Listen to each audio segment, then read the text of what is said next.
In today's video, I'm going to teach you how to enable or disable Face ID to end guided access on iPhone. So I'm starting right here on my iPhone, and the first thing I'm going to do is open up the Settings app.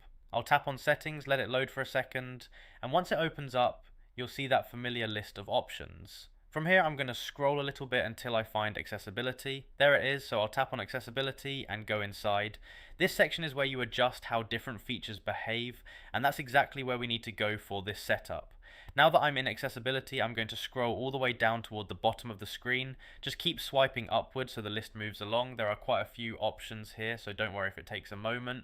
I'm continuing down until I see guided access. Alright, I found guided access, so I'm tapping on that. This takes me into the settings for guided access where you control how it works. At this point, I'm making sure guided access itself is turned on. So I'm looking at the toggle at the top and I'll tap it to enable it.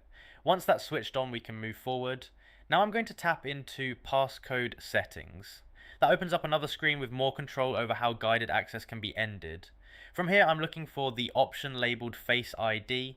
Once I see Face ID, I can decide whether I want it on or off. I'm tapping the toggle to turn Face ID on so that Face ID can be used to end guided access. You'll see the switch change right away to show it's enabled. If you prefer not to use Face ID for this, you can tap it again to turn it off, and it switches just as easily. And once that's done, there's nothing else you need to save. The change applies instantly, so you can just exit out of settings whenever you're ready. That's everything you need to do to enable or disable Face ID to end guided access on your iPhone.